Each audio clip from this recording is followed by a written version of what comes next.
Hi geeks, welcome to my channel. Today we're shopping at Trader Joe's. After a slow couple of weeks, Trader Joe's is gearing back up with the first arrival of some pumpkin items, so let's go check them out and see what there is to buy this week.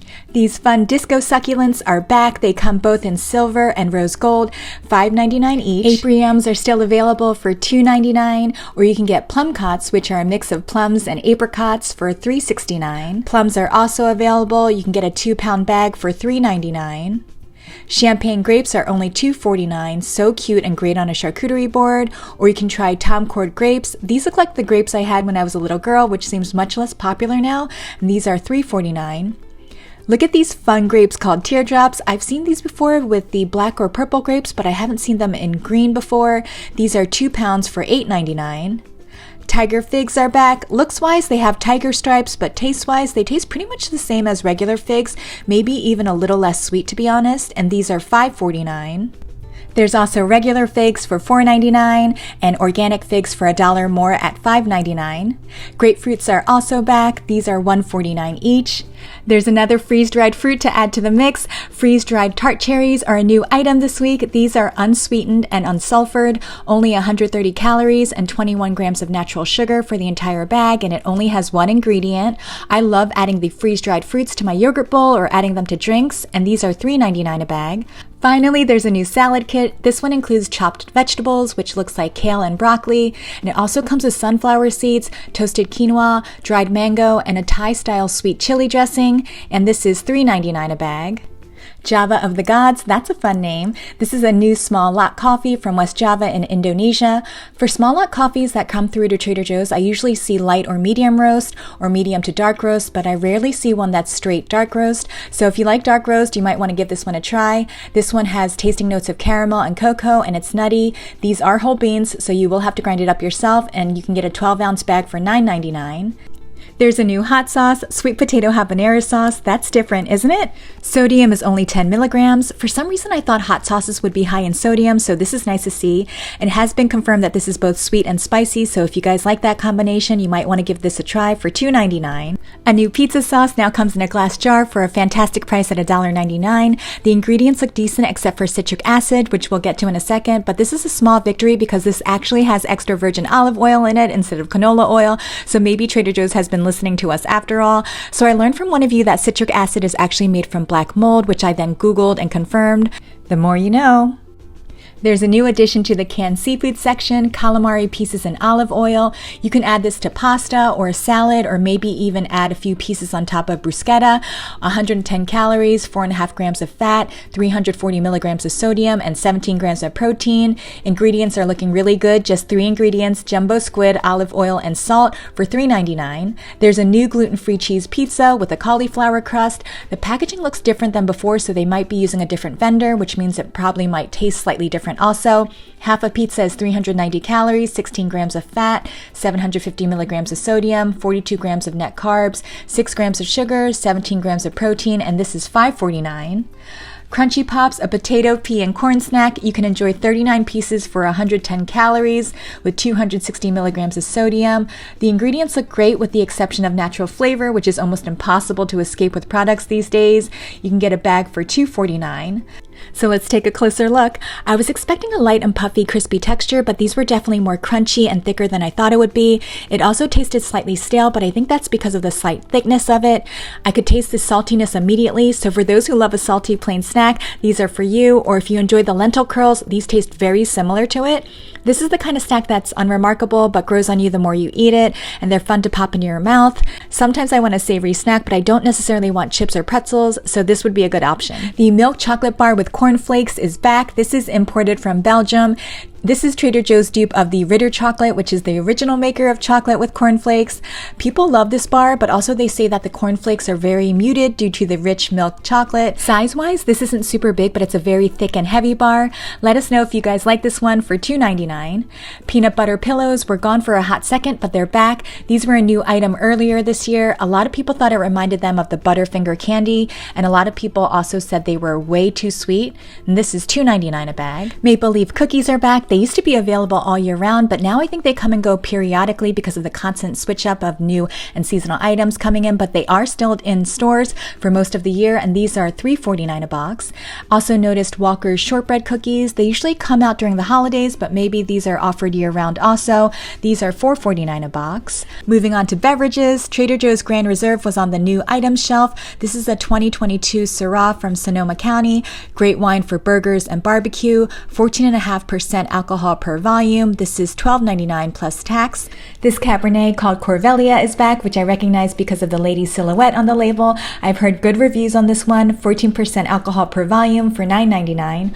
These look new, but to be fair, I rarely look in this section. This is a Korean soju that comes in 3 flavors: strawberry, grape, and peach. 12% alcohol per volume, and these are all $4.99 each.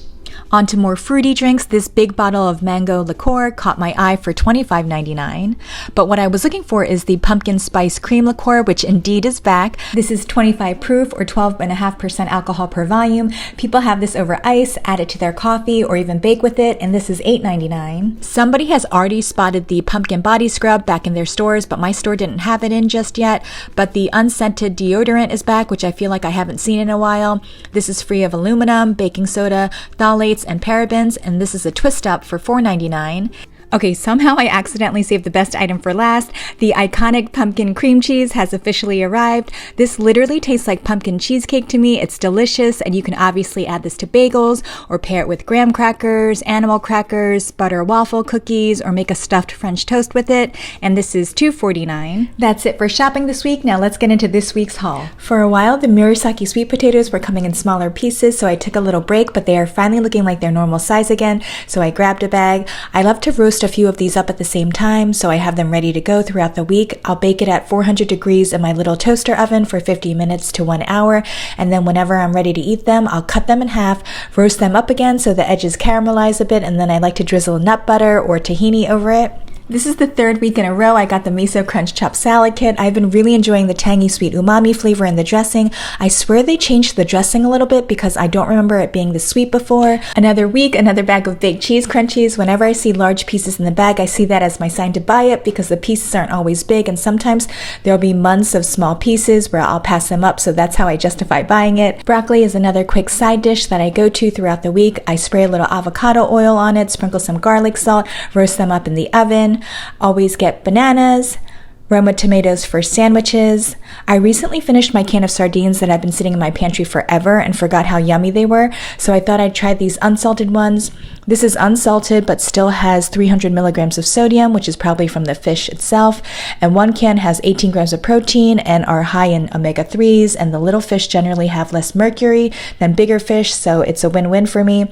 Also, I thought I'd try the boneless sardines. This is a newer item that came out a few months ago, but I am just getting around to trying it now. If you guys have any special way of eating sardines, please let us know down in the comments. I've seen people eat them on salad, crackers, pasta, or with rice. I am in my canned seafood era, I guess, because I saw someone pair these mussels with cream cheese and crackers, which kind of looked like that combination could work, so I thought I'd give it a try. The mussels I've had before from Trader Joe's in this can were always gray in color, which I learned are males, and the orange ones are females, so I thought I'd buy another can to see what I would get this time around. I wanted to take a break from making my own granola, so I circled back to the organic toasted coconut granola to have as a topping on my smoothie bowls. At night, sometimes I want a light snack, but I don't want chips or crackers, and popcorn will satisfy that craving, although I always end up eating more than the 3-cup serving. I ran out of the fruit pouches from Costco, so I picked up these apple strawberry crushers to hold me over until I go. A friend of mine shared this on her Instagram recently, and she and I have similar tastes when it comes to snacks, so I finally decided to give it a try. These have gotten a lot of bad reviews in the past, and I'm not sure why. They check all the boxes. They're super crunchy. They actually remind me of the Rhythm brand snacks in terms of texture. These are super sweet though, even more than the regular dried figs, so it kind of slows down the pace of eating them. I used this as a chip and dipped it into plain Greek yogurt, which is a really good combination. My tried and true freeze-dried raspberries, they have taken over the place of the freeze-dried blueberries, which were my favorite. I love the tartness of these raspberries in my yogurt, or I add the crumbs at the bottom of the bag and add it to my pomegranate juice, which cuts down the sweetness, which I love a sweet and tart combo. I haven't bought frozen fish in years, but I learned that frozen fish is actually more fresh than the fresh fish you buy in the refrigerated section because that fish has actually been sitting out for a longer time from start to finish, where they have to cut it up and then transport it to the store. So by the time we buy it, it's already over a week old. Whereas frozen fish, I guess, are caught and flash frozen immediately, so it's more fresh. All that to say, I thought I'd give it another try again, especially because these are already cut up into fillets, which makes it convenient to make one at a time whenever the craving strikes. Here's what it looks like frozen. The pieces come in all different sizes, but I picked the smallest one in the bag to make this time. It does come with the skin on it. I know some people don't like the skin, but I love it. I just put this on a baking pan and added some roasted potatoes right next to it, and this is how it turned out. I paired it with roasted potatoes, seasoned with garlic salt, and I seasoned the salmon with Green Goddess seasoning right before putting it into the oven. I also had a side of sauteed kale with portobello mushrooms with everything but the bagel seasoning sprinkled on top. I feel like the inside of the salmon was slightly undercooked, so I might need to let it thaw a little bit more before I bake it next time. Other than that, it tasted pretty good, except it was noticeably less fatty tasting than the refrigerated salmon, and also was a lot more dry, similar to wild salmon. I ate it kind of like a steak, but I think this would be better for salads because it's, again, on the drier side, so the moisture from the salad and the veggies and dressing will kind of help rehydrate it. It would also be good for those that like to make the salmon rice bowls with mayo and sriracha and the seaweed paper. Overall, I enjoyed it and will be repurchasing it because of the price and convenience factor of the individually sized portions and not having to eat it right away. From Sam's Club, I got some green grapes, which I already got into, as you can see. Cauliflower, I like to cut this up and roast up the entire head so I have it ready to go to add to my meals throughout the week. Sometimes I'll add some raw cauliflower and add it to my smoothie bowls also for a little bit more fiber. Blackberries, I already got into this as well. And then my favorite salad mix, which only Sam's Club carries, is this strawberry lemonade salad kit. I get it mainly because it's the only mix that has escarole and endive in it. And I always buy my asparagus from Sam's Club because they usually have the best deal. And that's it for my shopping hauls this week. Before you go, I wanted to share with you these beautiful roses from Roses Forever. They offer 12 different shades to choose from and 10 different box options, so you can customize it any way you'd like to match your individual taste or to match your home interior design. Each rose is handcrafted by professional flower artisans and treated with natural oil to preserve its freshness and beauty, which will last up to an entire year. And I really believe they will, because the pink roses in the pink suede box you see here, I got these 3 or 4 months ago and they look just as vibrant as the new white marble box I received this week, which is pretty remarkable. I actually kept them in a dark hallway, so it's not like they needed light or any type of special attention, and I should mention that they don't need to be watered either. The flowers are carefully arranged inside a hat box, which there are 10 different box options to choose from. It's inspired by Parisian chic style, offering dozens of design options. They're absolutely gorgeous and are so fragrant every single time I walk by them. Roses Forever also offers home scents with these luxurious candles that have soothing aromas and a soft light, perfect for creating a cozy and calm ambiance that enhances any room. Also, I noticed that you can peel off the logo if you want to save the container and repurpose it for something else later. If you're interested in treating yourself or a loved one or need a gorgeous centerpiece for a special occasion, I have a link for you guys in the description box below. Sharing some sweets with my geeks. I visited one of my favorite cafes here in California called Earth Cafe, and they have the best desserts, so I've been slowly trying to go through their dessert menu and try the ones that I like over the years, and this time I tried their Earl Grey tiramisu.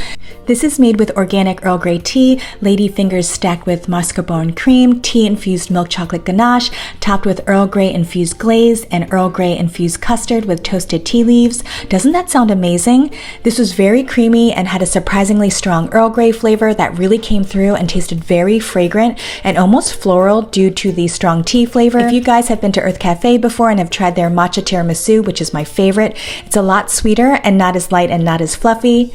The strong Earl Grey tea flavor really was a pleasant surprise and very much appreciated, but it was a little too sweet overall, which was distracting from the delicate flavors. Overall, I thought this was just okay. I enjoyed it for a one-time purchase, and I totally respect the attempt for making this because it really is very hard to execute. That's it for this week. Thank you so much for watching. If you enjoyed this video, please give this a thumbs up. Subscribe if you're new. Follow me on Instagram and TikTok. And until the next video, ciao guys!